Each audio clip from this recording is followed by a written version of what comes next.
Ya, saya bilang kita ini tidak sering ketemu Gus Baha.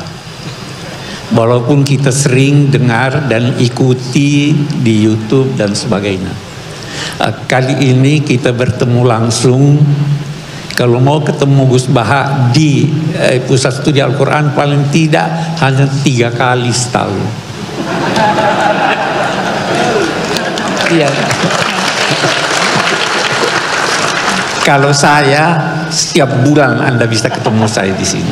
Jadi Gus Baha akan bicara, baru boleh berhenti kalau dapat izin dari saya.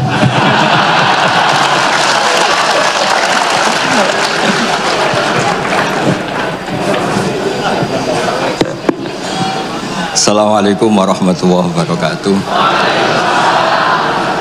Alhamdulillahirabbil alamin wassalatu wassalamu ala asyrofil mursalin sayyidina maulana Muhammadin wa ala alihi washabihi ajmain amma ba'du. Niki derekaken tuh ngikuti yang diinginkan Abi Quraisy. Terima kasih Pak Nazar karena sudah jenengan bingung semua.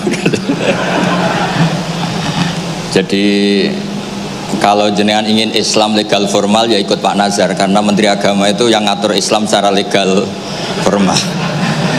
Kalau ikut saya berarti ya ilegal. Saya tadi guyon sama Pak Quraisy, menantunya itu bangga karena mertuanya bisa maksa Gus Bak datang ke sini. Begini ya, jadi neladani Rasulullah itu yang gampang-gampang saja. Nabi itu dalam keseharian itu biasa sekali, tapi hasilnya luar biasa. Kalau jenengan semua memang benar-benar biasa itu. Nah itu juga bagus karena nggak ingin nyaingi apa Nabi. Itu Mbah Mun guru saya sering bilang, Islam tuh nggak pernah trauma sama orang kayak jenengan. Traumanya itu sama orang khusyuk, orang bener, itu bikin trauma Islam itu. Karena yang ngaku Nabi, yang aneh-aneh itu, yang kayak Nabi mesti yang khusyuk-khusyuk. Yang kayak jenengan tuh mesti tidak bisa. Karena untuk jadi kiai saja orang nggak percaya, apalagi jadi Nabi itu. Jadi maka bersyukurlah karena Anda tidak mungkin mengaku sebagai Nabi apa? Palsu. Karena untuk jadi kiai saja orang nggak percaya. Saya tadi pagi saya setiap kesini itu mesti ngaji dulu di Begi. Jadi setahun itu pasti sudah lebih dari 3 kali. Bedanya nggak ketemu jenengan. Begini, saya tadi ngaji sama bareng-bareng Pak TGB. Beliau baca Itqon, saya baca Al-Muhaddam. Ini saya cerita yang ringan-ringan. Sekarang kan baru rame misalnya ajaran akhlak. Allah sendiri itu kalau boleh dibahasakan itu paling berakhlak. Saya beri sekian contoh betapa Allah itu sangat menata tata krama. Kata Allah, saya ini Tuhan. Inni haramtu zulma ala nafsi wa ja'altuhu bainakum muharraman. Kedoliman itu saya larang, bukan pada kalian saja, saya sendiri melarang diri saya berlaku apa? Dolim. Terus Allah diceritakan oleh Rasulullah SAW, kata Nabi, innallaha hayyun karim. Allah itu pemalu. Jadi malu, ini ada Pak Lukman Hakim, malu kalau ada orang mengangkat tangan kemudian nggak diijabahi. Saya malu, orang itu sudah ngangkat tangannya, sudah gini kok tidak saya kasih. Terus contoh lagi, ketika Anda merasa aktor pemberi sedekah, aktor apa, itu Allah mengistilahkan dirinya itu mangdalladzi yuqridu waha qardan hasana. Siapa yang mau menghutangi saya? Ini Allah zat pemilik langit bumi yang punya semuanya, tapi mengistilahkan dirinya siapa yang mau menghutangi saya, siapa yang mau menolong saya, intan surwah yansurkum. Sehingga posisi adab ini yang dipakai di pesantren, di semua tradisi kita. Saya kalau merasa di sini sebagai narasumber mungkin saya tidak mau ngisi karena itu jumawa. Tapi kalau merasa disuruh menantunya Pak Quraisy, Mas Fikri tadi, itu berakhlak sekali itu. Seorang Gus Baha disuruh sama Fikri Segaf. Oh itu berakhlak sekali itu. Yang nyuruh yang nggak berakhlak itu. Ya Pak Alwi siap itu, keponakan antum itu yang nggak berakhlak itu. Jadi dulu Islam itu segampang itu.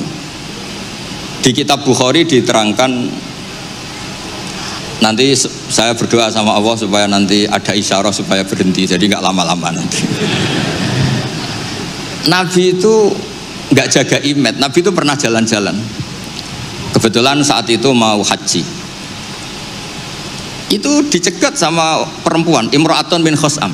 Itu ceritanya semuanya seputar manusia. Imra'atun bin Khosam ini cantik sekali. Kendali untanya Nabi dipegang, terus kata Imra'atun bin Khosam, ya Rasulullah, inna faridatahu ala ibadi adrokat abi syekhon kabiron. Nah ini saya menunjukkan apal bukan karena saya pinter, bukan, tapi memang pinter bener, maksudnya bukan. Karena kenapa saya nyebutkan Arabnya bukan apa, karena nanti bisa dikoreksi Pak Kures kalau salah terjemah atau salah arti. Dan saya mohon doa jenengan ini Mas Lukman Hakim supaya jadi kiai. Abahnya itu kiai, saya itu ngefans sama abahnya, saya sering baca soroh kata, makanya saya tagih. Jadi malah ngarang bahasa Indonesia, abahnya itu kalau ngarang bahasa Arab. Kayaknya jaga sopan, kalau nyanyi abahnya kan nggak sopan, makanya terus dibawa. Itu ya bagian dari Islam juga. Saya pernah ditegur sama murid-muridnya Mbah Mun, Gus, kamu itu ngaji kayak saya, maksimal takrib. Kenapa ya? Kalau saya ngaji Wahab, kayak Mbah Mun, nggak sopan namanya. Di bawahnya saja biar tetap apa? Sopan.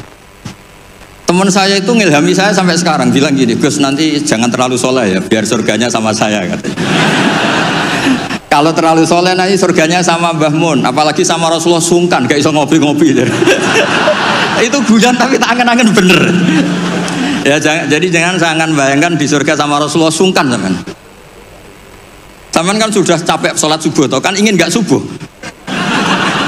Karena surga. Saman kan mau poligami aja takut istri, nanti kan bidadarinya banyak. Kalau ada Nabi sungkan. Dan nanti sama saya aja di pinggir-pinggir yang enggak. Supaya enggak apa? Tapi kalau amal pas-pasan, kuotanya enggak cukup, langsung neraka, itu resikonya.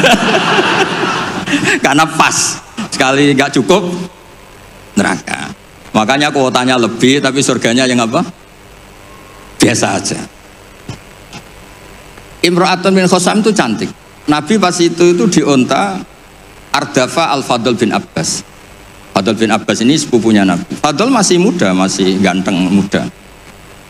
Terus fanadharul Fadl ilaiha wa nadharat ilaihi. Nah ini cerita betapa Nabi sebagai pengajar itu manusiawi sekali. Terus falau wa Rasulullah unukal Fadl. Nabi cara sekarang memalingkan Fadl supaya agak ngelihat perempuan ini, Imra'atun min Khosam. Pas Nabi lawa mungkin agak keras, Abbasnya tersinggung. Lawaita ibna amik, gimana kamu sama sepupu kok gitu? Kata Nabi, ini Fadl melihat Imra'atun min Khosam tadi, gadis dari Khosam.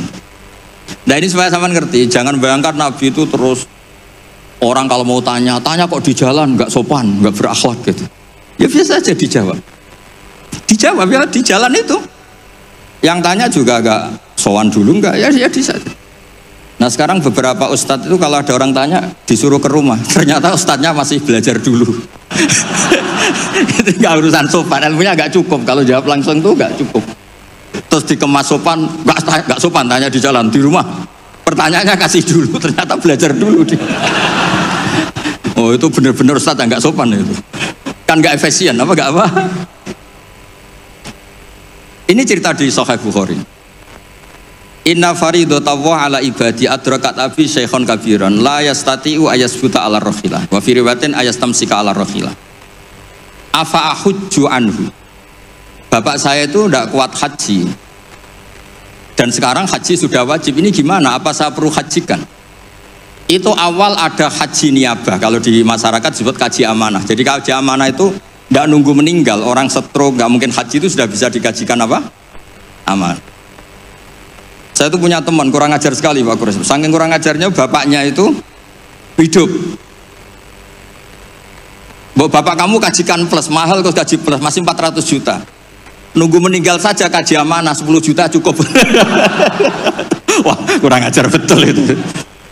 Sudah gitu masih bilang malah infonya Gus kalau orang Madura berani 4 juta katanya.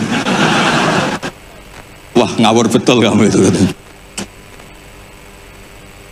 Itu berkahnya orang tadi, gadis tadi tanya sama Nabi itu akhirnya haji makdum itu 2. Ini saya ngomong fikih supaya aman ngerti fikih. Satu, amanat anil mayyit karena memang sudah tidak bisa haji. Dua, amanat anil makdub. Kalau di fikih disebut haji apa? Amanat dari makdub. Orang hidup tapi nggak mampu apa? Haji. Terus saya bilang sama tadi yang agak kurang ajar tadi. Ya kurang ajar betul maksudnya. Sini, bapak kamu biar memutuskan haji sekarang meskipun stroke masih bisa ngomong, masih Gus, masih ingat hartanya, masih Gus. Suruh haji sekarang, di makdub sekarang. Pak, jenengan harus haji karena mampu, tapi itu nggak iso, amanah Pak. Ternyata amanah kalau masih hidup itu mahal, jual Innova. Walhasil terus sudah dihajikan amanah, orang itu meninggal.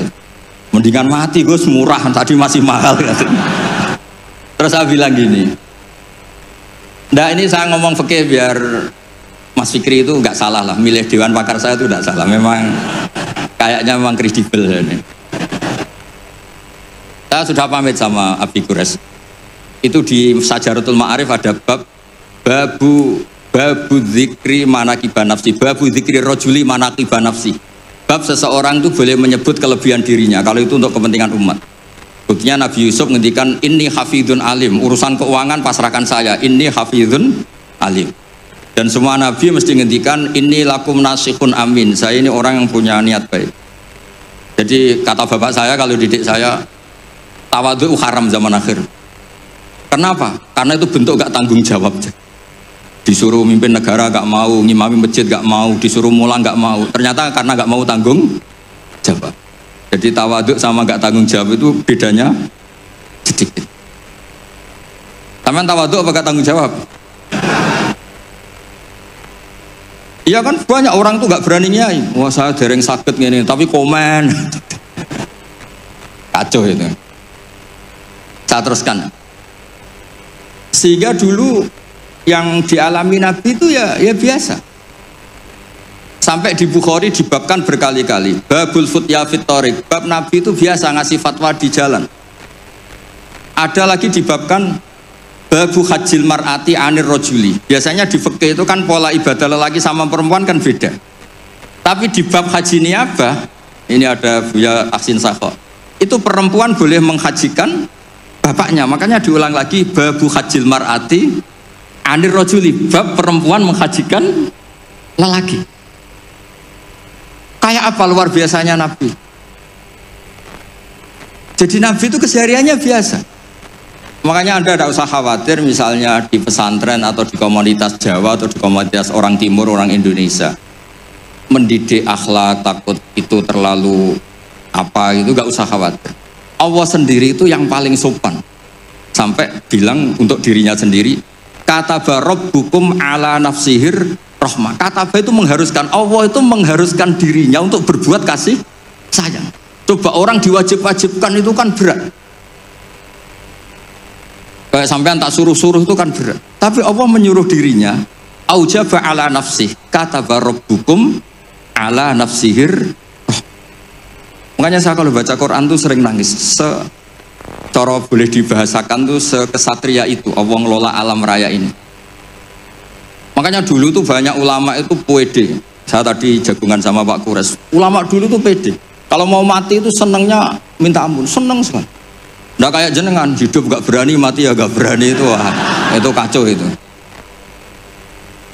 Mati itu dulu, ini cerita orang dulu. Kenapa ada tarian Jalaluddin Ar-Rumi, tarian kematian, tapi tidak usah ditiru, nanti dianggap aliran sesat. Karena di Indonesia itu kalau aneh-aneh terus bisa di-SK aliran sesat. Meskipun Pak Menteri tadi sudah pulang, tapi kalau tahu sampean sesat langsung dikasih. Itu Jalaluddin Rumi, pas mau meninggal itu santri-santrinya nangis. Terus kata beliau, kamu harusnya gak usah nangis, kamu harusnya seneng. Kamu punya guru yang sekarang mau ketemu sama yang sangat dicintai. Kamu itu santri bodoh betul. Gurunya mau ketemu yang dicintai kok kamu nangis. Ayo tertawa semua. Tapi kalau kamu praktekkan, di Bengkolang orang banyak kamu. Itu akhirnya santrinya senang gurunya. Alhamdulillah guruku meh mati, alhamdulillah. Tapi dilihat kematian adalah awal ketemu yang dicintai. Lah begitu itu ya bersanad. Ketika Bilal, Sayyidina Bilal itu mau meninggal, itu orang sekelilingnya nangis. Beliau ya marah, jangan nangis. Ghadan nalqal ahibbah Muhammadan wa hisbah. Besok saya ini mau ketemu Rasulullah Muhammad. Kamu gak usah nangis. Ghadan nalqal ahibbah Muhammadan wa hisbah. Tapi mereka mengajarkan kebenaran itu rileks. Ya, mengajarkan kebenaran itu rileks. Ini cerita sunnah Rasul yang mudah kita tiru. Sama nggak usah bayangkan jadi kiai sufi terus terkenal wali, repot. Bisa kiamat kalau yang jadi wali sampean. Saya keberatan, betul keberatan. Mungkin Pak Kures nggak apa-apa. Orang sepuh itu biasanya legowo, gak apa-apa yang wali kowe. Saya yang komplain. Nggak terima saya. Karena nggak lewat saya, kalau lewat saya lewat orang dalam. Dulu Nabi Ibrahim itu pernah ingin umur tua. Allahumma rzuqni umran tawilan itu. Ini cerita kalau Allah itu ngelola agama ini ya seni, nggak terlalu serius. Sama Allah itu nggak dijawab. Ada orang sepuh sowan ke Nabi Ibrahim dikasih anggur. Ketika dimakan dikunyah keluar lagi, ngalir lagi. Ketika dikunyah ngalir lagi keluar. Orangnya sepuh. Nabi Ibrahim langsung masuk kamar. Ya Allah, ini engkau nyindir saya. Kena nganti tua, ya senasib pemuniku. Akhirnya, ya Allah, doa tadi nggak jadi. Gitu. Artinya segampang itu Allah jawab. Pernah Nabi Ibrahim itu didatangi malakul maut. Saya pernah cerita ini. Israel datang ke Ibrahim. Saya disuruh nyabut nyawa kamu. Nabi Ibrahim kan GR. Ya beliau kan Khalilur Rahman, makanya marah dia. Nggak mungkin Allah nggak menginfo dulu sama saya. Kalau kamu mau cabut saya, kamu ngawur Israel. Makanya kalau kamu bisa ngawurkan Israel itu sanadnya sampai Nabi Ibrahim itu. Kalau berani ngawur kamu. Saya nggak dikasih info dulu. Hal ra'aita habiban yumitu habibah. Masa ada kekasih bunuh yang dikasih, ini nggak bener. Logika kamu nggak bener. Wah Israel kan nggak bisa debat ya, nggak pernah kuliah, nggak pernah munakosah. Datang lagi, ya, sowan ke Allah, ya Allah, kata Nabi Ibrahim, kata Khaliluka, hal ra'aita habiban yumitu habibah. Masa kekasih bunuh yang dikasihin? Karena Ibrahim gelarnya kan Khalilur Rahman, apa Khalilur Rahman. Terus sama Allah, kamu bilang gini Israel kan nggak bisa mikir. Makanya ada orang itu ngeluh itu, Gus bapak saya pas di sawah kok mati. Gue Israel itu biarin sampai rumah dulu, kenapa? Pas di sawah mati, di pematang sawah itu belum mati itu cerita ke saya, Gus Israel itu kasih tahu tuh, masa kan bisa bunuh di rumah kan bisa. Sembrono betul itu. Terus saya bilang sebetulnya ada teori itu ada, tapi harus jadi nabi dulu. Masalahnya sekarang nabi sudah apa? Ditutup. Sebenarnya bisa kata saya itu. Terus akhirnya Ibrahim ini Israel dikasih tahu sama Allah. Bilang ke Ibrahim, hal ra'aita habiban yakrahu ayyalqa habibah. Dibalik logikanya. Ya Mas Lukman ya, hal ra'aita habiban yakrahu ayyalqa habibah. Masa ada kekasih tidak siap ketemu yang dikasih. Katanya kamu tuh kekasih Allah, masa ketemu tidak berani katanya. Oh, ketika langsung Nabi Ibrahim marhaban, oh ya gitu. Masalahnya Anda tidak kekasih Allah. Makanya jangan mati dulu. Nunggu di ACC jadi apa? Kekasih. Nanti baru mati. Jadi intinya beragama itu rileks, ada diskusi, ada somasi, ada komplain. Enggak apa-apa. Yang penting ini karena merasa nyaman dengan Allah Subhanahu wa taala. Makanya Nabi itu paling seneng sama orang-orang desa itu. Saya ini meskipun banyak baca kitab, tapi sudah memutuskan Islam saya itu gaya Arabi, gaya orang-orang kampung sing badawa itu nggak priayi lah. Karena yang masuk surga awalan itu yang orang-orang nggak priayi itu. Karena malaikat repot tuh kalau ngadepi orang-orang nggak priayi ini. Saya pernah ada guru, ini betul, ini kisah nyata, ada guru mau dipidanakan gara-gara buka tes SD loh Pak Kures, kan sudah disegel sama dia, dibocorkan supaya santrinya lulus semua, SD-nya lulus semua, kan dikomplain mau dipidanakan. Ya karena saya di daerah saya kan ketua suku lah termasuk itu. Walhasil musyawarah sudah sowan Gus Bak dulu. Ternyata dalilnya tuh ngawur betul. Gus, gak apa-apa ya buka gini, gak apa-apa. Kenapa gak apa-apa? Ujian mungkar nakir dibuka kiai aja gak apa-apa, apalagi ini ujian mungkar nakir kan sudah dibuka, marah buka. Masa ujian SD gak boleh? Wah, kepala sekolahnya kan pusing. Jangan Gus, jangan diturutin, ini kacau. Ya saya bilang akhirnya, ya masalahnya kepala sekolah sama polisi itu tidak mungkar nakir. Jadi ya beda. Gitu Gus ya, tak kira sama Gus. Dari ujiannya mungkar nakir saja bisa dibuka, bisa dibocorin. Masa ujian SD tidak boleh katanya. Makanya repot, kena orang-orang kayak gitu tuh repot. Nah orang Arabi itu logikanya seperti itu. Tapi jangan ditiru ya, tadi yang di Indonesia nggak boleh tetap kalau bisa di penjara kamu. Sudah miskin di penjara repot nanti. Sudah repot nanti. Ya kalau kaya kan agak bisa gimana gitu. Kalau miskin kan agak susah itu. Ya agak gimana-mana pokoknya kalau itu segampang itu. Ada orang Arabi tadi saya jagungan sama Pak Kores. Tanya sama Allah, Rasul, ya Rasulullah, man tawalla hisabi, nanti yang ngurusi hisab saya itu siapa? Kata Nabi, Allah binafsi, Allah sendiri yang menghisab, bukan malaikat, bukan. Iya, jadi orang Arabi itu fawalla, orang itu langsung, ya sudah Nabi saya mau pulang, sambil tertawa-tawa. Sama Nabi dipanggil, weh Arabi, kenapa kamu tertawa-tawanya? Jawabnya lucu, kenangan saya dengan Allah di dunia itu baik-baik saja, maka nanti di akhirat juga baik-baik saja. Kalau sama malaikat saya tidak punya kenangan. Loh itu Nabi komentar itu fakuhal Arabi, kamu pinter yo gitu. Makanya kamu harus yakin kalau nanti ketemu Allah itu baik-baik. Buktinya kita di dunia tanpa prestasi ya baik-baik saja. Kita penuh problem, Allah ya baik-baik saja. Kok enggak terus makhluk tanpa ada gunanya keluar dari bumiku ya. Nah itu penting. Jadi Allah itu suka. Makanya ada hadis ana indadzoni abdibi, saya ini terserah cara pandang hamba. Ini yang terakhir meskipun belum disemprit Pak Kures. Sudah dapat izin. Di kitab Ihya, saya berkali-kali cerita ini. Kitab Ihya itu meskipun hadisnya banyak yang nyoal, tapi kitab itu kitab keramat.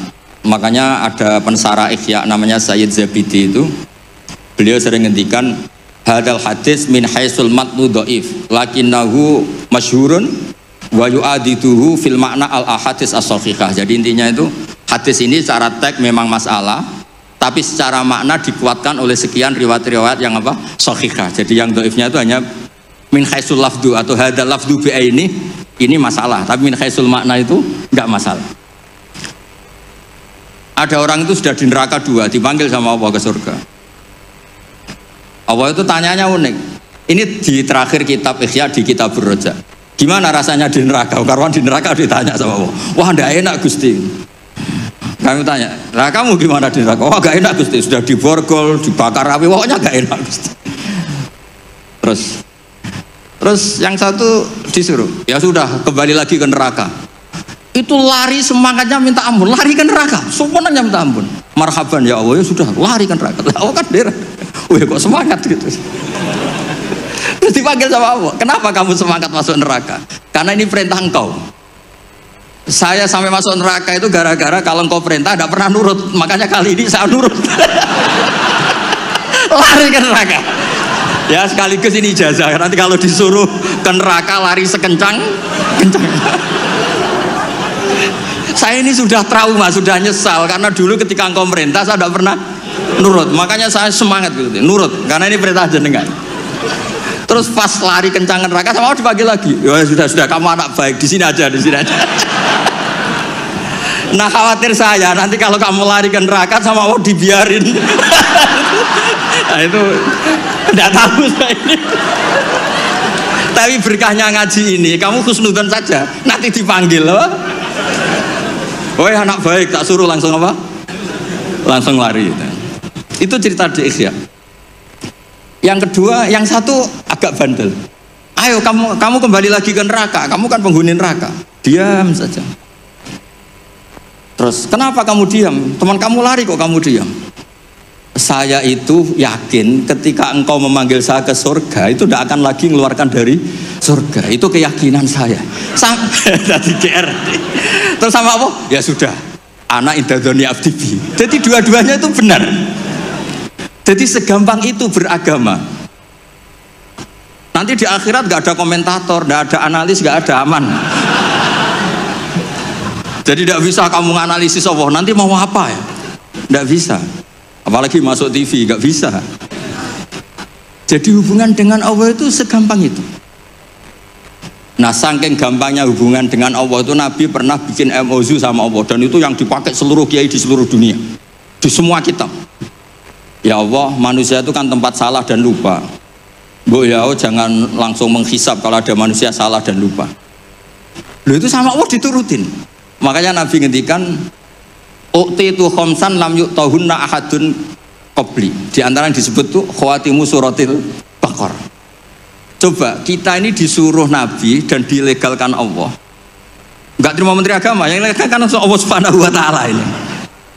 Disuruh berdoa, Rabbana la tu'akhidna in nasina. Allah, coba. Doa itu kan agak ngawur sebetulnya. Masa lupa atau salah minta dimaklumi. Coba kalau sampean punya manajer di kantor, Pak, kapan-kapan kalau datanya tak tumpahin teh maklumi ya. Oh, langsung di PHK kamu. Kapan-kapan kalau Bapak manggil dan saya lupa nggak datang, maklumi Pak ya. Oh, PHK.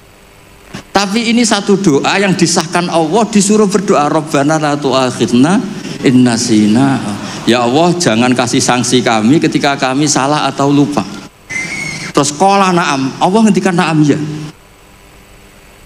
Coba kalau Allah pakai teori semua kesalahan kita disanksi langsung, nggak ada manusia di bumi, sudah habis semua. Wong khotib Jum'ah kelihatannya ibadah tapi nyindir tanggane. Kan yo repot. Orang sering itikaf di masjid, ternyata baru masalah dengan istrinya. Orang semuanya masalah. Ngustad kadang ya profesi lain nggak pernah prospek, terus profesi ustad. Oh, repot semua. Ada yang tidak ngustad, sok-sokan ikhlas bertani, ternyata nggak pernah ngajar, akhirnya satu kampung bodoh semua. Semuanya masalah. Dan kita diberi fasilitas Rabbana la tu'akhidna in nasina au akhta. Kayak apa baiknya hadatin? Makanya belum ada kata yang ngarang Hikam Ibnu Athaillah sekarang, nggak ada sebaik Allah.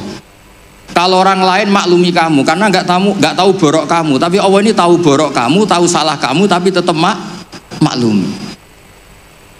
Makanya mas sohibaka man sohibaka wawa bi'ibika alim. Ini nggak ada yang nemani kamu, tahu aib kamu sebaik Allah. Makanya kitab Hikam itu ada kata-kata yang bagus. Innama akromaka jamilu satri. Ketika kamu terhormat itu sebetulnya saking pandai-pandainya Allah menutupi aib kamu. Coba misalnya rata-rata ini bapak-bapak, ibu-ibu nikah sama perempuan itu pilihan terakhir apa pilihan sejati? Terakhir kan? Coba itu kalau direkam, saya sebetulnya cinta ini tapi nggak dapat ya dapatnya. Terus itu terekam, kayak apa prahara keluarga itu? Saya sebetulnya ingin ini tapi nggak kesampaian, akhirnya sedapatnya. Istri kamu ya ada rekaman gitu, mertua kamu ya punya rekaman itu. Sebenarnya saya nggak suka sama mantu ini, tapi berkali-kali ikhtiar dapatnya ini. Coba kalau orang Indonesia mulai zaman Pak Karno sampai sekarang terekam, wah melihat Swiss atau Finlandia, negara semakmur itu, nyesal jadi orang Indonesia. Wah bisa langsung dicabut tuh paspor kamu. Jadi semua kebaikan yang kita nikmati sebetulnya innama akromaka jamilu satri. Kita ini begitu terhormat karena baiknya Allah menutupi aib kita. Coba kalau aib kita dibuka, cara diskusi kita, logika kita dibuka. Ya contoh gampang suami istri tuh. Rata-rata orang nikah itu pilihan terakhir apa pilihan sejati? Loh, jujur semua. Nah ini istri kamu udah datang, tenang saja. Semua perilaku sosial kita mesti begitu. Makanya innama akromaka jamilus satri. Makanya doa-doa kita mustur aurati wa amin rawati. Lah terus kitab Hikam mengajari kita begini. Ajhalun nas man taraka yaqina ma inda lidhonni ma indan nas. Bodoh-bodohnya orang itu yang meninggalkan keyakinan dirinya karena dia tahu betul tidak sesoleh itu, hanya karena pencitraan atau komentar orang banyak. Misalnya gini, saya seorang ustadz, mungkin orang lain ngira kan ustadz itu bersih, steril, gini-gini. Padahal si ustadz ini ngerti dia punya masa lalu, dia tidak maksum, dia tidak nabi. Harusnya dia itu lebih berkeyakinan tentang apa yang pernah dialami sehingga dia tetap sopan, tetap menghormati orang. Jangan menurut persangkaan orang banyak yang anggap dia itu bersih. Jadi misalnya gini, Anda dosen di IAIN atau UIN atau di pondok atau di kampus apa saja, atau Anda menteri, ada presiden, siapa saja. Sebetulnya kan setelah kita jadi dosen mungkin kita ngomong, wah ngajar itu ibadah, mencerdaskan bangsa gini-gini. Ternyata mungkin Anda ini cita-citanya itu jadi pengusaha, berhubung gagal daftar jadi dosen. Banyak tuh teman-teman saya yang jadi ustadz, Gus aku bisnis bolak-balik gak kasil Gus, jadi ustadz malah jadi kiai. Kalau itu dibuka Allah semua habis. Misalnya keluarnya menteri, wah enak jadi menteri, ditegar-tegur tok mbek presiden. Kalau itu direkam, wong saya, ini cerita saya terakhir, saya itu pernah ketemu Kiai sepuh Pak Kures, sepuh sekali, temannya Bapak, datang ke saya. Agak kacau betul ini, mentang-mentang temannya Bapak sama saya itu gak bosok, saya tetap cium tangan untuk temannya Bapak. Pas rame-ramenya MUI ngaramkan rokok itu. Gus saya ini mau tanya jenengan, kalau jenengan jawab haram tak lawan. Waduh, kalau jawab haram tak lawan katanya. Kalau jawab halal tak ikuti katanya. Yang saya senang dari cerita dua Kiai sepuh ini begini, saya ini Kiai sepuh Gus, saya ini hiburan saya itu rokok di pojok musola. Habis maghrib sampai jam 10. Kalau istri sudah tenang, nggak berontak baru pulang. Karena kalau belum ngantuk itu bawaannya ngomel kan. Ini yang cerita dua orang ini. Jadi hiburan saya itu rokok sama teman-teman musola. Tapi sekarang rokok diharamkan. Tolong kasih tahu MUI, Gus. Raro rasanya jadi kiai katanya. Kalau orang awam hiburan kan bisa lihat dangdut katanya, bisa saweran. Saya ini kan kiai Gus, gak pantas. Hiburannya hanya rokok. Gitu aja kok diharamkan. Ya sudah bah, halal kata saya. Oh itu senengnya bukan main. Setelah itu kemana-mana bilang kata Gus Pak halal. Waduh. Alasannya itu hiburannya katanya. Jadi saya semenjak jadi kiai itu ya sering dapat orderan fikih itu. Ya maksud saya beragama itu mudah, yuridu wa bikumul yusra wala yuridu bikumul usra. Jadi ana intadzoni abdibi. Makanya sampean harus yang seneng, yang ceria. Karena ini untuk melawan setan. Setan tuh suka kalau orang Islam tuh susah, kemudian menyalahkan agama ini, menyalahkan sistem alam raya ini sehingga tidak ridho dengan qada qadar. Makanya disebut innaman najwa minasyaitoni liyahzunal ladzina amanu. Jadi kalau pikiran yang ngajak susah itu minasyaiton. Berarti yang ngajak seneng itu minallah. Makanya saya ini ustadz beneran ini karena ngajak orang seneng gitu. Kalau yang ngajak susah itu masalah itu. Wong jelas di Quran la tahzan, jangan susah. Enggak ada di Quran la tafrah, itu enggak ada. Yang ada qul bi fadlillah wa bi rahmatihi fa bidzalika falyafrahu. Ya saya pernah dikomplain sama kiai-kiai yang khusuk-khusuk Pak Kores. Gus ini nanti kalau maghrur orang gara-gara ngaji jenengan isane seneng tok terus atau susah. Terus saya bilang masalah apa? Kalau nggak tahu susah sampai akhirat kan bagus kata saya. Terus tapi itu saya enak dhewe fasik. Oh nak fasik itu asli sedurunge ngaji aku wis fasik. Kok nyala-nyalain saya kata saya. Nah ini penting ya supaya jenengan itu beragama itu rileks nyaman karena Allah itu suka sekali menghitung nikmatnya itu suka. Dulu ada orang Arabi datang ke Nabi itu gak punya apa-apa. Terus tanya, ya Rasulullah engkau menyuruh saya syukur, saya ini gak punya apa-apa. Nyukuri apa? Istri gak punya, harta gak punya, semuanya gak punya. Saya nyukuri apa? Nabi itu ngelihat sandalnya di padang pasir kan panas. Lah itu 2 sandal kamu. Kalau kamu gak punya ini panas. Oh iya ya Gusti, alhamdulillah, alhamdulillah. Saya punya sandal itu. Ya kayak sampean itu kan ceria, punya nekat saja cukup lah. Kenapa seneng? Gak usah alasan, nekat saja pokoknya penting. Ya jadi sekaligus ijazah, jadi yang dihitung apa itu alam nasroh, hati lapang. Terus kul bi fadlillah wa bi rahmatihi fa bidzalika. Bapak saya itu paling sering mensyariatkan seneng.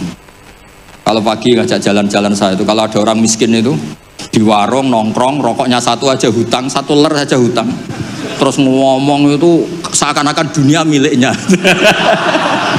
Itu kata bapak, itu hamba paling dicintai Allah katanya. Kalau presiden orang kaya seneng itu kan wajar, alasannya jelas. Ini nggak punya alasan untuk seneng. Sudah biar tetap seneng gitu. Nanti kalau gugat Allah malah repot kata. Kalau gugat Allah malah apa? Repot. Lu itu betul. Orang itu masih hidup kalau ketemu saya. Gak enak Gus dadi jenengan dadi kiai. Nakal ra pantes, gak mulang gak pantes.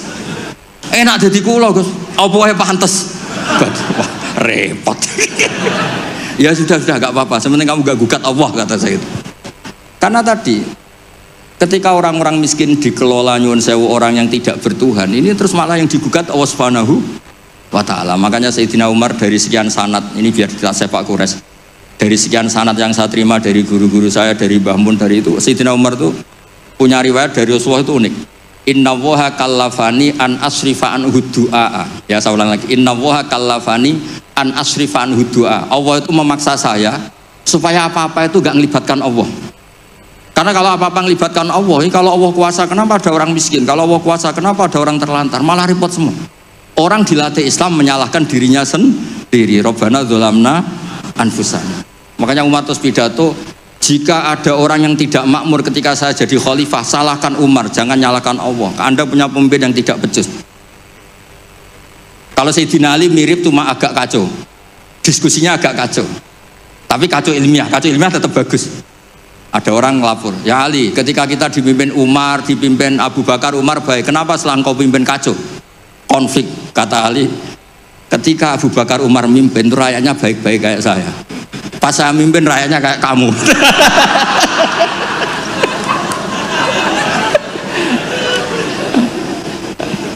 Makanya nanti kalau kamu nyalahkan saya, zaman Mbah Mun gini, zaman Gus Pak gini, pas Mbah Mun ngiai, santrinya kayak saya. Pas saya ngiai, santrinya kayak kamu. Nggih, ngoten. Assalamualaikum warahmatullahi wabarakatuh.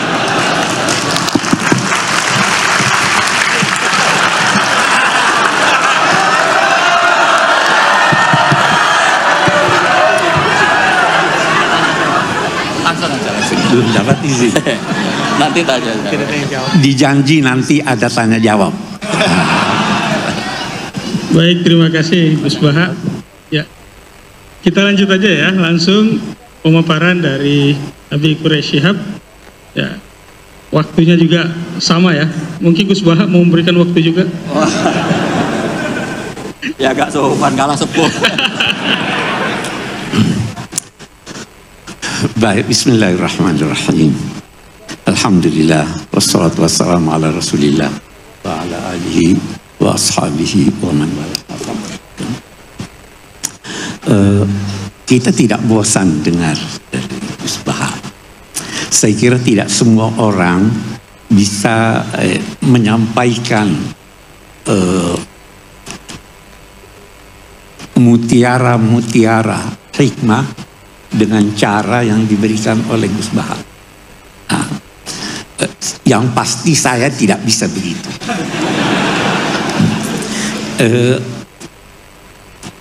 Banyak yang dikemukakan tadi, tapi saya mau tarik satu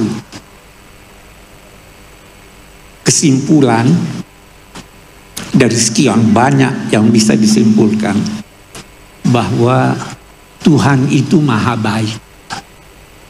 Saya kira itu salah satu kesimpulannya, maha baik. Tadi kita dengar Tuhan malu. Ada lagi satu, Tuhan cemburu. Pernah tidak dengar? Tuhan cemburu. Kalau Anda mencintai orang lain, oke. Cinta harta, oke. Cinta anak, oke. Cinta istri, lebih-lebih lagi. Tapi jangan lebih dari cintamu kepada Allah. Kalau tidak, dia cemburu. Jadi ini sifat-sifat yang dijelaskan oleh Rasul untuk mendekatkan kita kepada Allah. Terlalu banyak itu. Dia lebih dulu cinta pada Anda sebelum Anda cinta dia.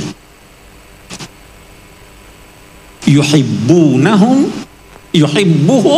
wa yuhibbunahum. Radhiyallahu anhum wa radu anhum. Ini prinsip yang dibawa oleh Nabi Muhammad SAW. Nah, saya mau bicara tentang cinta Rasul. Tapi tidak banyak ketawanya. Jadi saya tidak boleh panjang-panjang sepanjang Gus Baha. Saya hanya ingin menjelaskan atau berusaha menjelaskan 3 atau 4 kata dari Al-Quran yang boleh jadi merupakan dasar-dasar untuk keteladanan kepada Nabi. Yang pertama, yang dituntut dari kita itu percaya antuk minabillahi wa malaikatihi wa kutubihi wa rusulihi, termasuk Nabi Muhammad dan seterusnya. Mari kita introspeksi. Anda percaya Nabi Muhammad itu Rasul? Kenapa percaya? Kenapa percaya? Coba tanyakan diri Anda, kenapa saya percaya? Bertingkat-tingkat. Saya mau, Imam Ghazali membeli ilustrasi begini. Ada satu orang pemuda jatuh cinta pada satu gadis. Tapi dia masih bingung, itu gadis cinta sama saya atau tidak. Maka dia punya teman. Dia berkata padanya, gadis itu cinta kamu. Dia percaya enggak? Dia percaya karena sesuai dengan keinginannya. Ya kan? Ada bukti? Enggak ada bukti. Anda percaya Nabi Muhammad, kenapa? Ini tingkat yang paling rendah dari kepercayaan. Kita naik sedikit.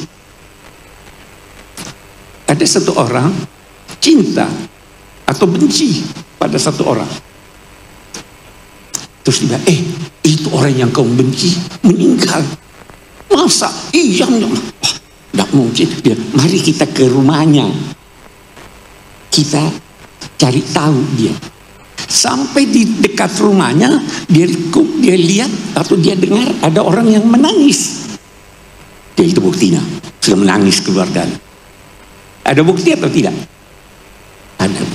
Tapi bukti ini valid atau tidak? Tidak.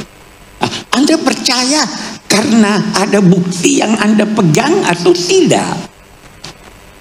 Bagaimana bukti Anda itu? Ini tingkat kedua dari percaya. Tingkat ketiga. Itu si A meninggal. Kita ambil contoh. Siapa yang bilang? Guru saya. Percaya tak? Kenapa percaya? Karena percaya pada guru. Bisa salah enggak gurunya? Bisa.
apa yang disampaikan. Anda perlu mempelajari siapa dia. Kalau tidak bisa, pelajari apa yang dia sampaikan. Nah, sudah, itu harus syahadat. Ini setelah syahadat nanti baru Nabi. Jadi tidak kagum, bahkan dia tidak percaya bahwa dia utusan Tuhan. Mustahil. Ada satu peneliti Inggris, dia baca Quran, dia bilang yang sampaikan ini gila atau sangat percaya diri. Apa? Jadi itu dia tantang orang. In kuntum fi raibin mimma nazzalna ala abdina fa'tu bi suratin. Kalau kamu tidak percaya bahwa ini firman Tuhan, buat semacam itu. Tantangannya tidak hanya berlaku sekarang, sampai akhir zaman. Ini gila ada orang nantang kayak gini. Ya kan? Nah, jadi waktu saya bersaksi bahwa Nabi Muhammad itu karena Anda kenal kepribadiannya atau kenal ajarannya. Kalau tidak, saksi bohong ini. Kita dituntut untuk bersaksi. Kita baca di Quran. Kita baca di Quran apa itu? Qad nara taqalluba wajhika fis sama falanuwalliyannaka wijhatan tardaha fawalli wajhaka. Terus turun itu perintah untuk mengarah ke Mekah. Ada yang oh ini kenapa nih kok ke Mekah? Ya, apa terus dia katakan begini lanjutannya. Setelah bicara soal pengalihan kiblat, kadzalika ja'alnakum ummatan wasatan litakunu syuhada'a 'alan nas. Nah, syahadah lagi di sini. Kamu dituntut untuk menjadi syuhada 'alan nas wa yakuna rasulu 'alaikum syahida. Ada dua maknanya. Syahid itu bisa berarti yang menyaksikan, bisa berarti yang disaksikan. Kamu diminta untuk menyaksikan bahwa memang dia. Kedua, kamu diminta untuk disaksikan orang bahwa ini dia Islam yang benar. Beri teladan. Wa yakuna rasulu alaikum syahida. Rasul jadikan dia teladan, syahida. Atau Rasul akan menjadi saksi di hadapan Allah bahwa kamu memang adalah umatnya. Itu syahadat. Ya kan? Kadzalika ja'alnakum ummatan wasatan litakunu syuhada 'alan nas wa yakuna rasul 'alaikum syahida. Wa ma ja'alna al-qiblata allati 'alaiha illa lina'lama may yattabi'ir rasul. Kita lihat keteladanan nih. Yattabi'. Itu ada dua kata yang mirip. Yatba' dan yattabi'. Dua-duanya berbicara tentang masalah yang sama. Astagfirullah, tunggu. Wala khaufun 'alaihim wala hum yahzanun.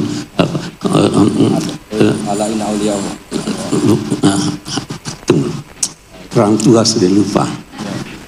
Ada di surat Taha. Di surat Taha itu la yukhrijannakum la yukhrijannakum masyad. Wassalamu ala man ittaqal. Bukan. Astagfirullahaladzim. Tentang apa? Maksudnya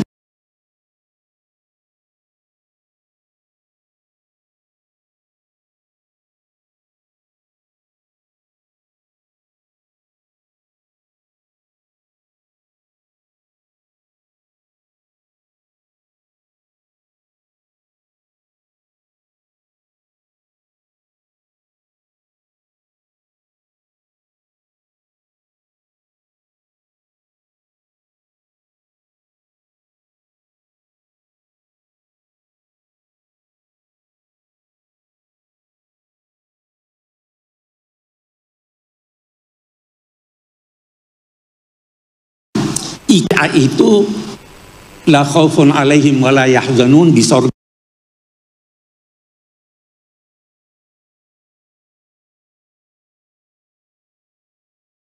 Itu la khaufun alaihim wa la yahzanun di sorga nanti.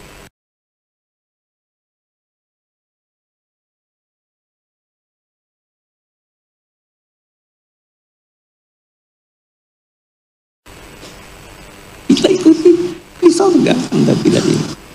Tapi kalau di dunia tidak. Yang ittaba'ah itu apa namanya? Fala yadhillu wala yashqa. Tidak akan sesat di dunia ini, tidak akan sengsara di dunia ini. Kalau Anda ittaba, mengikuti secara bersungguh-sungguh. Teladani dia dalam segala hal. Nah, yang keempat, yang saya mau terangkan, qudwah dan uswah. Menarik, Nabi disuruh ulaika alladzina hadallahu fabihudahum iqtadi, qudwah. Tetapi kita bukan disuruh iqtadi. Laqad kana lakum fi rasulillahi uswatun hasanah. Dia tidak berkata qudwatun hasanah. Kenapa? Qudwah itu mengikuti, meneladani apa yang baik pada yang diikuti, tapi apa yang buruk jangan ikuti. Saya beri contoh. Nabi Muhammad disuruh apa semua kegiatan Nabi itu pasti baik. Tidak semua disuruh Nabi ikuti.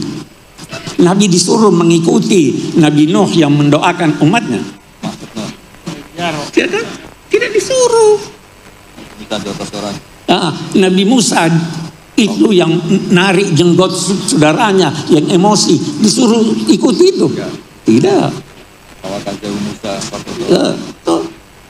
La ta'khud birahiyati. Tidak disuruh dia. Disuruh mengikuti Nabi Ibrahim yang beristighfar pada orang tuanya yang sudah jelas-jelas kafir. Tidak disuruh.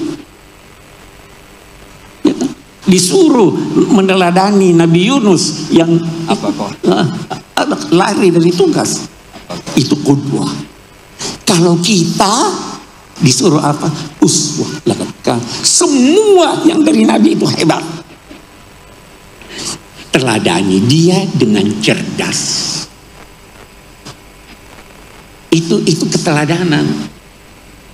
Jadi pelajarilah Nabi. Oh ini saya ikuti. Oh tapi harus cerdas. Oh ini pada masanya. Sekarang bukan ini lagi. Itu arti itu yang kita jadi bukan lantas ambil semuanya baik yang ditampilkan oleh Nabi, tetapi bisa berubah karena perubahan situasi, karena perubahan keadaan. Itu keteladanan.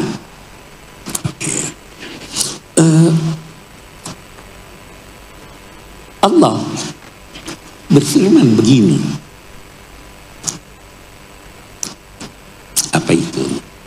Tsumma tatafakkaru ma bi sahibikum min jinnah. Innama enaknya kalau ada Quran di samping kita. Qul innama a'idzukum biwahidah. An taqumu lillahi mathna wa furada tsumma tatafakkaru ma bi sahibikum min jinnah. Pesan Tuhan, saya hanya berpesan pada kamu satu. Apa itu? Berpikir secara mandiri atau berdua atau berjamaah, kamu akan sampai pada kesimpulan ma bisahibikum min jinnah. Menarik lagi, sedikit pun tidak ada, tapi dia namanya sahibukum. Itu ditujukan kepada orang-orang yang tidak percaya Nabi Muhammad. Dia namanya sahibikum. sahabat kamu. Kalau sahabat itu dikenal atau tidak? Kamu kenal.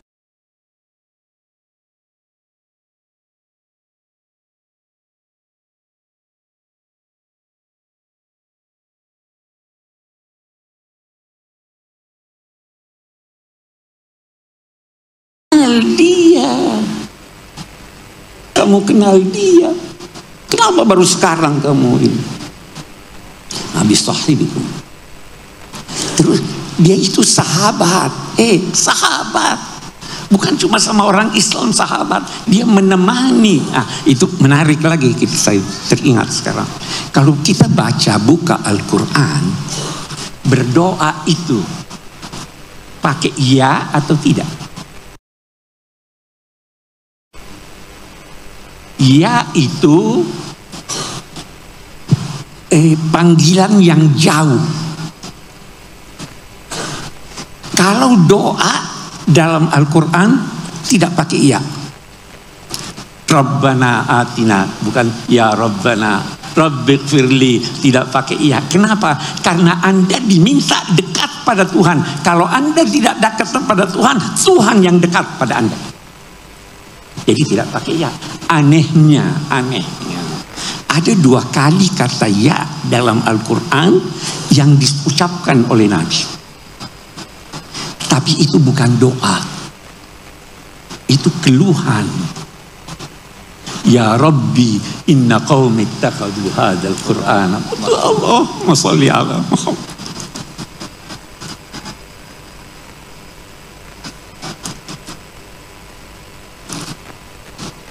Ini kaumku jauh dari engkau ya Allah, tapi saya ada di sampingnya nih. Saya mohon ya Allah, saya mengeluh, mereka menjauh dari Al-Quran. Kenapa dia? Karena dia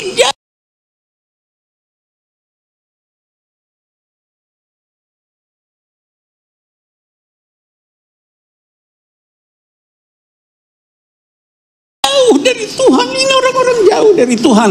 Di situ sahabatnya, karena dia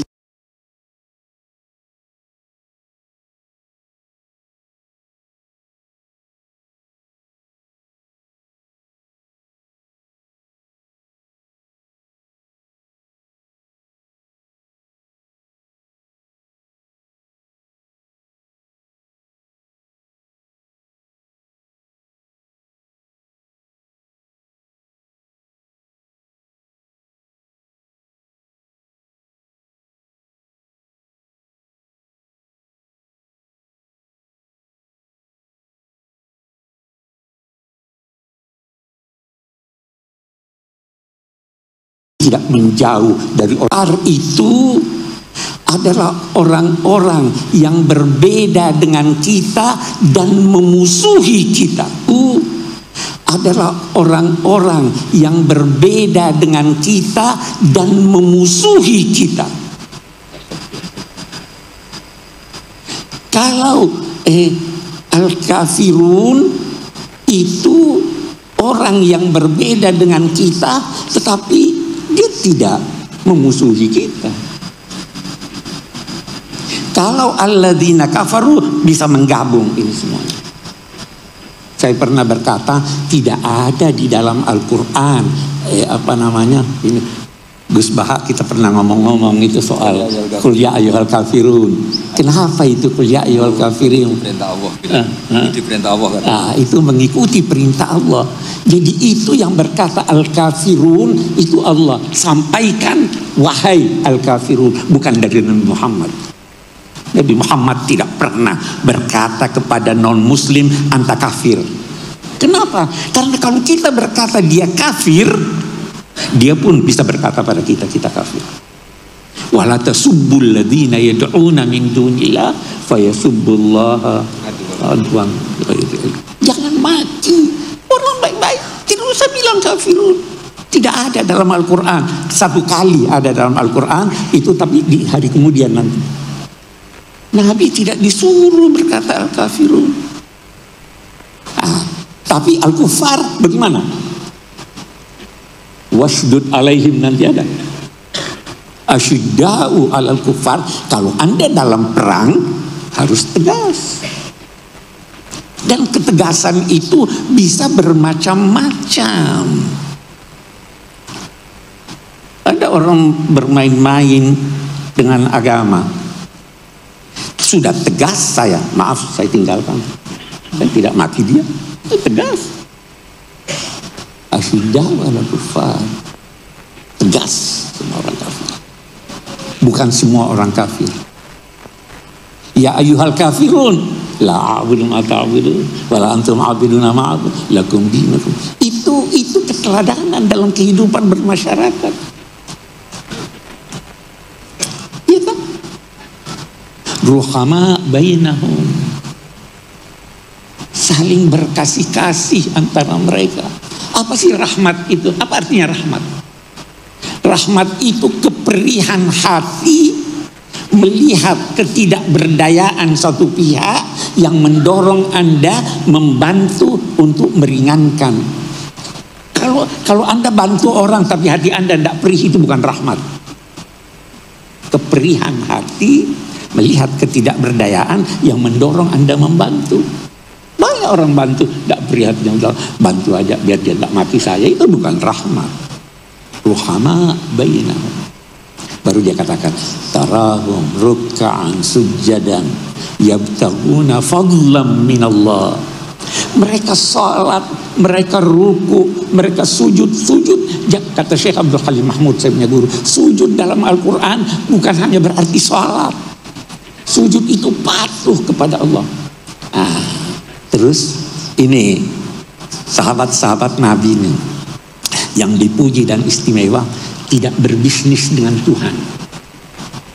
Dia tidak katakan yabtaguna ajran minallah, yabtaguna fadlan minallah, waridwana, ridha. Dia butuhkan ridha. Ridha itu lebih baik dari sorga. Waridwanum minallahi akbar. Ridha itu yang mereka harapkan, yabtaguna fadlan minallah. Terus simahum fi wujuhim, bukan bekas dahi yang ada di sini, bukan itu. Wajahnya cerah. Itu Nabi Muhammad. Orang lihat banyak yang percaya langsung, mahadha biwajhi kadzab. Ini mukanya bukan muka orang bohong. Cerah air mukanya, simpatik. Kalau ini, saya tanya dokter kulit, apa itu? Itu kebetulan ada, dia punya tulang ini menonjol, jadi waktu sujud itu sebabnya ada orang di kakinya, ada orang di kacamatanya.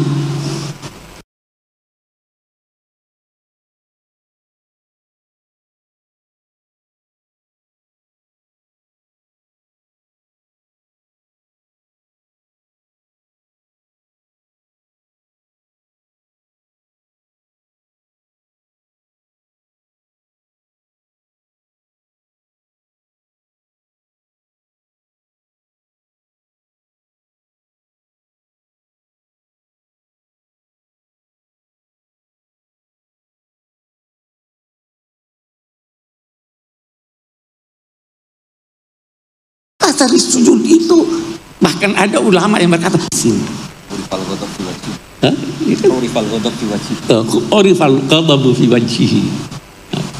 orang tahu, oh ini dia lagi marah nih. Itu sih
tunduk, agungkan Nabi, dan percaya sepenuhnya bahwa beliau adalah Rasul.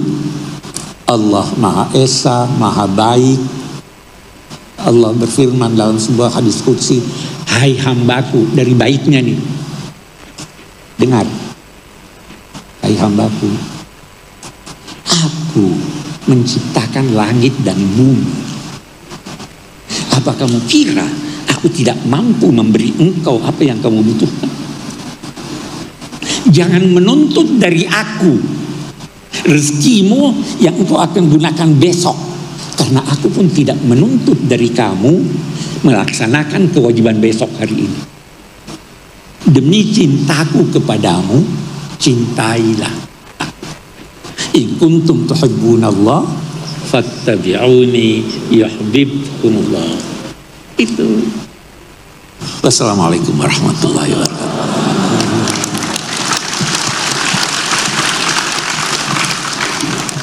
Alhamdulillah,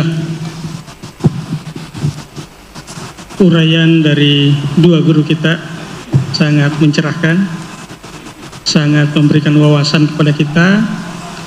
Dan tentu kalau kita mengurai tentang sosok Nabi Muhammad, habis waktu, masih banyak yang belum diceritakan. Banyak. Seorang syair, sebuah syair menyatakan, mahma tafannana wasifuhu fi wasfi yafna zaman wa fihi ma lam yusaf.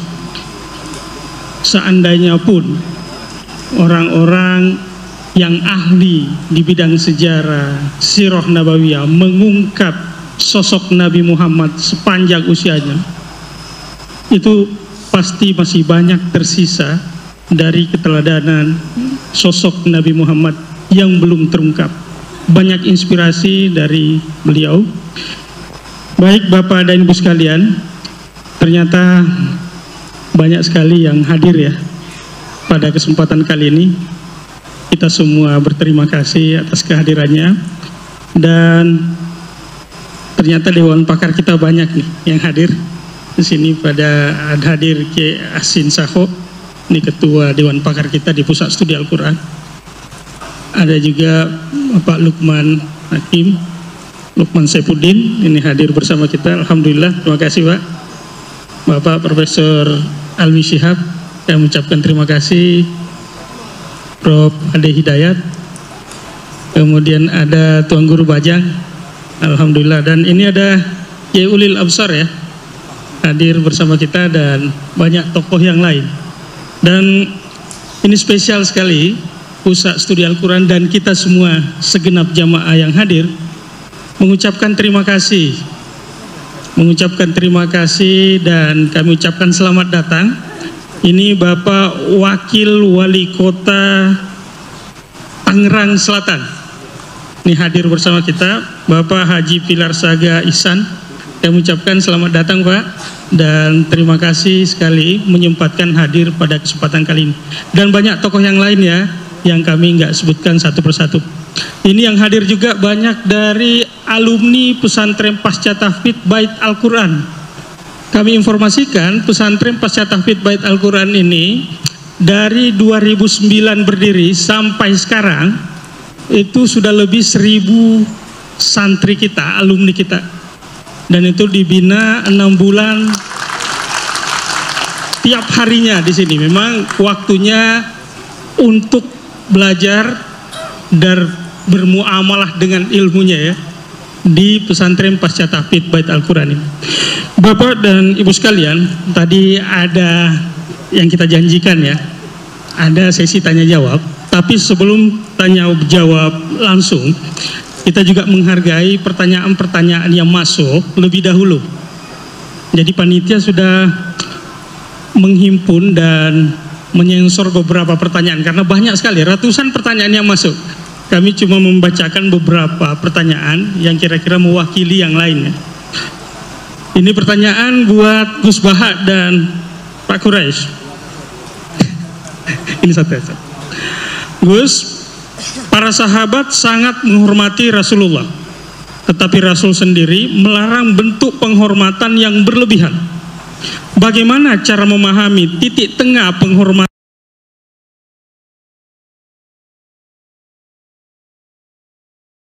yang benar kepada Nabi, dan dalam konteks ulama yang disebut sebagai warasatul anbiya, bagaimana memastikan penghormatan kita kepada kiai, guru, ustadz dan sebagainya tetap dalam koridor adab, tawadu, yang tetap memakai nalar kritis, bukan berubah menjadi ketakutan, ketergantungan, atau kepatuhan tanpa berpikir. Ini pertanyaan secara tertulis yang telah lebih dahulu masuk ke panitia. Iya, dijawab dulu atau? Ya. Bismillahirrahmanirrahim. Ini pertanyaan yang udah dijawab, asal sampean nggak punya sentimen. Biasa aja. Saya ini kan kata orang banyak, saya ini kan ya Gus, ya Kiai, ya Gus asli. Bapak saya Kiai, bapak saya Kiai. Tapi ya nggak ingin dihormati berlebihan. Buktinya disuruh Mas Fikri ya mau saja. Di pidatoni Pak Nazar ya saya dengerin. Kan berarti saya juga sopan gitu. Jadi begini ya. Ini yang harus diketahui, bukan sekedar sunat, harus. Nabi itu sering memaklumatkan diri, innama ana basarun, saya ini manusia. Karena beliau jadi Nabi setelah Nabi Isa yang dihormati sedemikian rupa. Ya, terus Nabi itu ya memperlihatkan kalau sering tersinggung. Misalnya ada orang yang nggak suka sama Said Abbas pamannya, Nabi ya tersinggung. Kalau nggak suka keluarganya tersinggung. Tapi setelah itu Nabi membenahi dirinya sendiri bahwa saya ini Nabi, rujukannya hak, bukan sentimen keluarga. Nah sahabat juga sama ya, hormat sekali sama Nabi, tapi tetap kaidahnya itu la tutruni kama atrot an-nasoro, ya kamu jangan berlebihan sampai mentaklih, sampai menuhankan. Kalau hormat yang berlebihan dengan arti loyalitas atau bahasa tubuh, itu ya mulai dulu ada ya di semua tradisi. Sama lihat di kerajaan-kerajaan atau di film-film Cina itu kan semua, baik versi ketua suku maupun ketua geng, ketua apa saja kan ya dihormati oleh anak. Tapi yang unik dari Nabi itu penghormatannya itu malah mengarah ke Tuhan. Misalnya begini, tadi Pak Quraisy cerita panjang tentang syarat sahnya jadi saksi. Ini penting, sampai nampu swarga ben gak repot. Enggak swargane ndek-ndek wae, tapi nanti kalau sama Nabi nggak bisa bercengkrama sama bidadari, sama sungkan. Nanti tak carikan bidadari yang cerewet kayak istri kamu. Kayaknya nggak ada ya. Berarti trauma kamu sama istri itu. Kalau saya inginnya ya yang mirip lah. Biar apa? Kenangan. Ini perlu dicatat. Sebetulnya sehot solawat, saya berkali-kali matur di kitab Ithaf. Sehot solawat itu sehot terbaik. Karena ada kata-kata gini ya, sudah kita misalnya adat pesantren Allahumma sholli ala sayyidina Muhammad atau yang tanpa sayyidina Allahumma sholli ala Muhammad. Itu kan kelihatan, Allah itu pemberi, Nabi itu yang diberi. Saya ulang lagi, ya Allah kasihkan sholawat engkau ke Nabi, berarti Allah itu pemberi, Nabi yang diberi. Nah, kata kitab Ithaf, wan nabiyyu wa injalla qadruhu muhtajun ila rahmati ta'ala. Nabi apapun hebatnya, hubungannya dengan Allah itu Allah pemberi, Nabi penerima. Makanya hadil ummah tidak akan terperosok mentaklih, menuhankan Muhammad, karena redaksinya sudah, ya Allah saya minta sholawatmu kasihkan ala abdika wa rasulika Muhammad, disebut ala abdika. Maka sehot sholawat itu ekspresi kita mencintai Nabi, maka kita bersolawat sekaligus memaklumatkan porsi masing-masing. Allah selamanya pemberi dan Nabi apapun hebatnya diberi. Jadi penghormatan sahabat itu ya terukur semua. Lah nanti kultur-kultur tertentu di daerah tertentu, misalnya di Kesultanan Jogja atau Kesultanan Maluku, semua di pondok, di apa-apa. Saya yakin semua orang soleh itu inginnya semuanya proporsional. Nggak tahu kalau yang sentimen, tapi semua orang soleh itu inginnya pasti propor. So, itu pasti, tak jamin. Terus yang terakhir tentang sholat, ada kata-kata as-sholatu imaduddin. Nabi kok tidak bukti Nabi itu gimana? Tadi kata Pak Quraisy kita butuh seksi. Ketika beliau jadi Nabi dan diikuti banyak orang, yang jadi ukuran ajaran terbesar beliau itu apa? Sholat. Dan sholat itu nyuruh apa coba? Allahu Akbar kabira walhamdulillah katsira subhana rabbiyal azim subhana rabbiyal a'la. Ketika itidal Rabbana walakal hamdu. Masa ada seorang manusia bikin satu ritual yang semuanya itu muji Allah? Itu kalau nggak Nabi nggak bisa. Sampai antak ke hak gawe wiridan mantra nguntungno sampean dhewe mesti. Sampean misalnya tak angkat jadi tokoh spiritual kula. Wah lara kula mesti. Nabi ini luar biasa, hidupnya dihabiskan untuk menata sholat, dan di semua sholat itu apa? Ada tasbihullah, takbirullah, Allahu Akbar, terus at-tahiyatul mubarakatus sholawatut. Itu kalau nggak Nabi tidak bisa. Bagaimana seorang manusia yang punya nafsu, punya selera, punya haddun nafsi, kemudian semuanya diarahkan ke Allah? Tidak bisa kalau nggak Nabi. Makanya disebut as-sholatu imaduddin. Itu bukan musollinya. Orang kadang rata-rata kiai pidato orang yang sholat itu enggak. Nabi ketika as-sholatnya, sholat itu jadi dengan sholat itu sudah kelihatan. Ini kalau nggak ide seorang Nabi tidak bisa. Susunan katanya, bentuk penghormatannya, semuanya Allahu Akbar. Kalau orang tertentu baca kabira walhamdulillah kasiro, ada yang Allahumma ba'id baini. Apapun itu penghormatannya pada Allah. Rukuk subhana rabbiyal azim, i'tidal rabbana walakal hamdu. Nanti sujud subhana rabbiyal a'la. Itu kalau nggak Nabi tidak bisa punya ide gitu. Sama nyanyi lagu frustasi atau punya hak lagu apa, putus cinta, cinta buta, apapun itu mesti nggak terkait Allah. Jadi menurut saya dengan desain sholat kayak itu kalau nggak Nabi tidak bisa. Makanya disebut amlam ya'rifu rasulahum fahum lahu mungkirun. Muhammad itu mau cekali bersama kamu. Abu Jahal CS itu ngomongi Muhammad mulai kecil bersama kamu. Apakah kamu pernah ngerti dia bohong? Hal jarrabtum alaihi kadziban qaulullah. Terus gerakannya apa? Mulai pertama jadi nabi, sebelum nabi itu hobinya ya sholat itu. Gerakan sholat itu nggak mungkin ditemukan manusia, itu nggak mungkin. Coba kata-katanya sholat, gerakan fisiknya, semuanya itu mesti mengarah itu nabi. Maksud saya kalau bahasa keseharian itu ya terserah lah.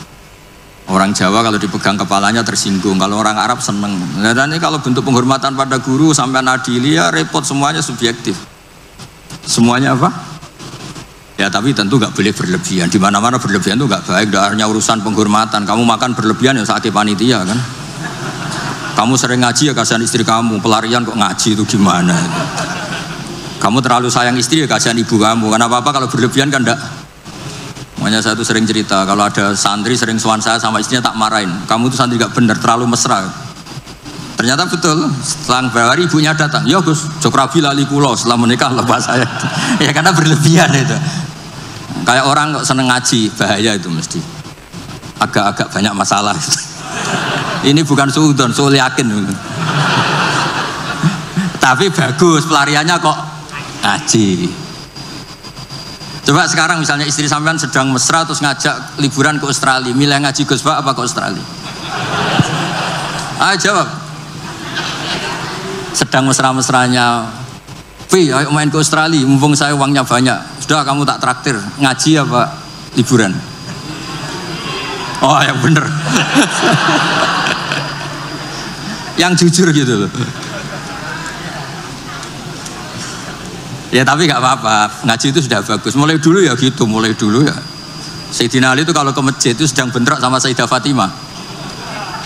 Kalau enggak ya di rumah sama Sayyidah Fatimah. Artinya itu manusiawi. Makanya Nabi tanya, mana suamimu? Baini wa bainahu syai'un, tadi ada geger sama saya, makanya enggak di rumah. Ternyata tidur di masjid. Kalau kata KNO karena bayangkan ada beduk, tidur di bawah beduk. Padahal masjidnya Nabi tidak ada beduk. Terus ya abad turab. Ya dulu itu biasa orang ke masjid itu karena uzubah, belum nikah kayak Abdul bin Umar atau Ali baru masalah dengan Sayyidah Fatimah. Sekarang ya alhamdulillah banyak yang teruskan itu. Kalau sedang banyak masalah ya sering ke masjid, kalau enggak ya enggak, itu sanadnya mutasil itu. Jadi beragama itu ya untuk manusia biasa aja. Sementing tauhidnya ditata. Tadi kata Pak Quraisy kalau iman sama Rasulullah Muhammad Nabi ya syahadahnya di minimal syahadat tadi. Orang punya ide menemukan sholat tuh kalau enggak seorang nabi itu tidak bisa. Coba kalimat sholat itu menguntungkan nabi apa menguntungkan Allah? Kalau boleh dibahasakan, semuanya mengarah ke Allah. Bahkan hubungannya nabi dengan Allah itu kita katakan apa? Allahumma sholli, ya Allah kasih. Nabi saya ini kasih rahmatmu. Tetap saja hubungannya Allah pemberi, nabi diberi, penerima. Jadi nggak mungkin agama ini kebablasan sampai menuhankan. Masuk surga pun dengan rahmatnya Allah. Sampai Nabi ngintikan kamu tidak masuk surga karena amal kamu. Wala anta ya Rasulullah, juga engkau tidak masuk surga karena amal engkau. Wala ana illa ayataghammadani ya Allah birahmati. apa? Segalanya itu Allah itu kayak keren kan jenengan? Keren. Sekarang ngrungokno ngaji. Nggih, kasih. Ila ayatakum madani Allah birahmat. Allah Maha Baik, kata Rabbukum ala nafsihir rahmah. Baik Bapak dan Ibu sekalian, waktu juga yang memisahkan kita ya. Jadi tadi pertanyaan yang tadi sudah pertanyaan pamungkas, ada beberapa daftar pertanyaan lagi, tapi saya kira tadi juga sudah diurai saat uraian baik Gus Baha maupun Abi Quraisy. Bapak dan Ibu sekalian, ini ternyata benar-benar banyak yang hadir ya. Ini saya lihat alumni pendidikan kader Mufassir, TKM, TSQ. Ini sejak 2005, ini banyak juga ya. Ini ada juga beberapa yang masih kelihatan nih. Kemudian jamaah halaqah tafsir. Ini banyak juga ini. Ini halaqah tafsir. Ini jauh lebih tua ya usianya ini ketimbang program-program yang lain, karena sejak awal berdiri memang sudah dilaksanakan dan sampai sekarang masih konsisten. Setiap Rabu di masjid ini ada kajian terkait keislaman, keal-Quranan, dan halaqah tafsir ini ada kelompoknya. Silahkan Bapak dan Ibu untuk mengikuti kegiatan halaqah tafsir ini setiap Rabu di masjid kita ini. Jam 9 Bu ya, sampai jam 11 biasanya. Tapi itu penyelamat umat. Allah wa ya, dan masih banyak lagi yang lain hadir di sini. Kami ucapkan terima kasih atas kehadirannya. Dan mungkin ada satu pertanyaan lagi ya. Ini ya kita kasih jamaah perempuan satu aja ya. Tapi pertanyaannya singkat ya, singkat karena waktu juga. Silakan panitia bantu untuk memberikan mic-nya. Silakan yang ibu yang paling belakang. Langsung ke persoalan Bu ya. Tambah tebal itu tambah kayak mulhamzah itu dulu ya kayak baca kitab itu. Ya, yang pas depan tiang yang angkat tangan itu. Iya kayak mulhamzah. Kan ngendikane kan wa alam maka malam takun taklam itu nyata. Iya. Man amila bima amila warrasulullah imam alam ya'lam itu memang nyata. Nyata ya. Nyata. Iya, nyata itu kan. Silakan Bu. Dan sebutkan namanya, dari mana. Assalamualaikum. Saya Ibu Wahyu dari Depok. Mau tanya ke Gus Baha, mau bagi ilmu sakleknya Gus. Ya.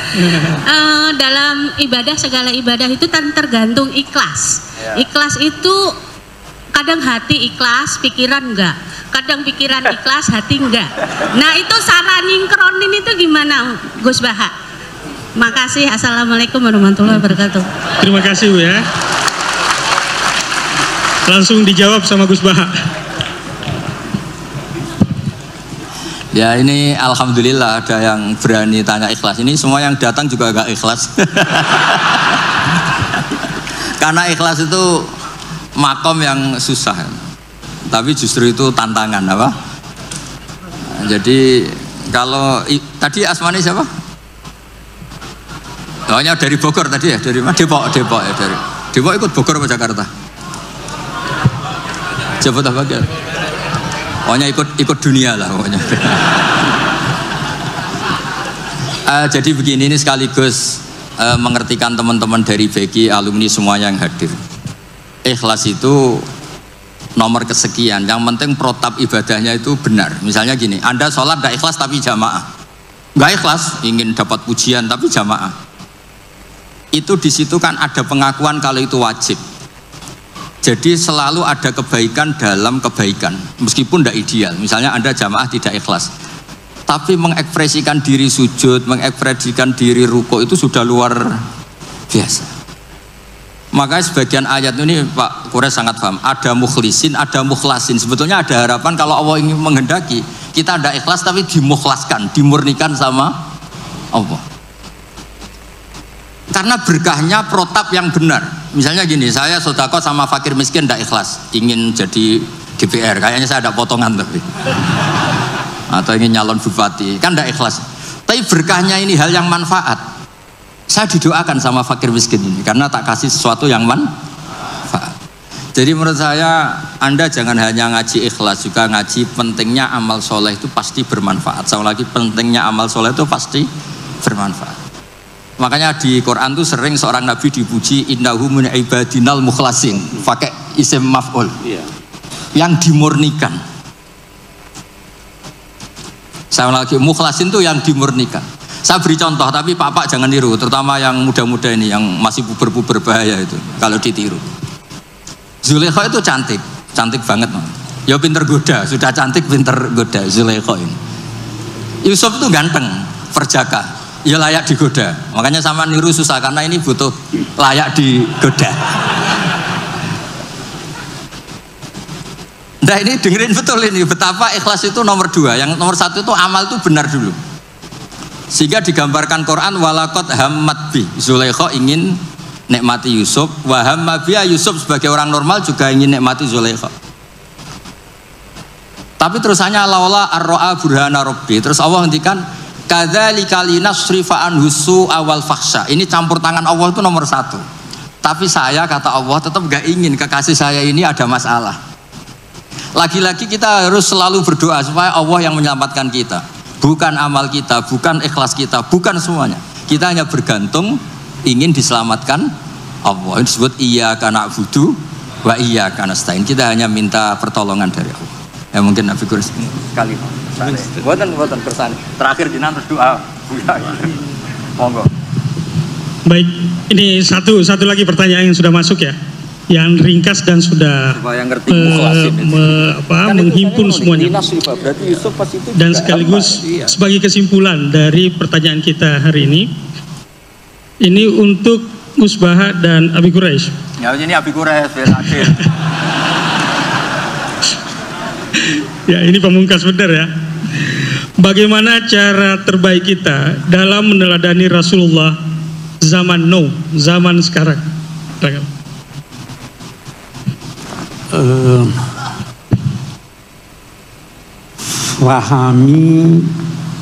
Fahami sunnah Nabi, fahami Al-Quran.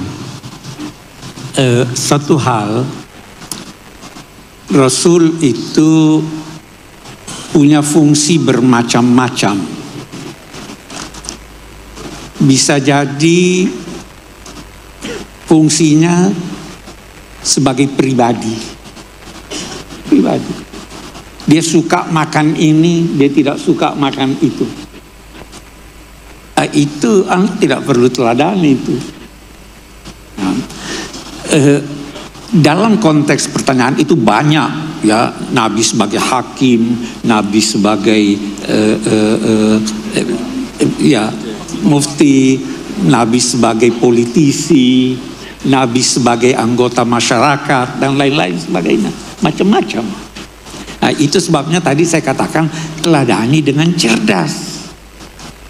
Saya mau beri contoh tadi, ini minta maaf nih bapak-bapak. Tadi waktu dari dalam saya tidak pakai sendal, Gus Baha tidak pakai sendal. Ada yang paksa, Pak Quraish nanti ada beling pakai sendal. Terus ada disodorkan pada saya sendal orang lain, saya tidak tahu. Tolong itu dilihat tuh nanti ya toh. Dulu masa Nabi mau kita lihat Nabi. Jangan ada yang pakai alas kaki, jangan pakai alas kakimu kecuali setelah keluar masjid. Kalau di dalam masjid atau pakai waktu mau keluar di ini, kalau semua harus pakai alas kakinya waktu keluar, itu tidak mungkin. Jadi walaupun Nabi sudah perintahkan seperti itu, situasinya tidak memungkinkan. Janganlah terus berkata, saya ikuti aja Nabi, nanti yang keluar semuanya pakailah alas kaki, jangan pakai alas kakimu dalam keadaan kamu berdiri, semua berdiri, tidak keluar-keluar orang kita di sini. Jadi fahami dengan cerdas. Jangan ada yang berkata Nabi menikah, mau teladani Nabi, itu orang bodoh dan orang sombong. Bodoh karena dia tidak tahu Ini bukan tempat meneladani dan sombong karena dia merasa dirinya sama Nabi. Jadi pelajari situ, pelajari apa. Satu contoh lagi yang lain saya beri. Soal Nabi terkadang berfungsi sebagai hakim, terkadang berfungsi sebagai mufti. Ucapannya itu harus kita teliti. Saya sering beri contoh ini karena apalagi kalau ibu-ibu banyak. Ada suami kikir, datang istrinya pada Nabi, itu suami saya kikir, wahai Nabi, boleh enggak saya ambil duitnya tanpa izin? Bagaimana ini?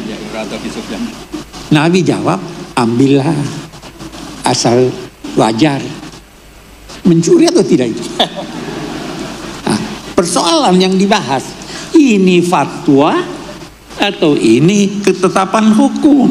Kalau fatwa hanya berlaku buat yang bersangkutan, yang bertanya. Kalau ketetapan hukum, silahkan.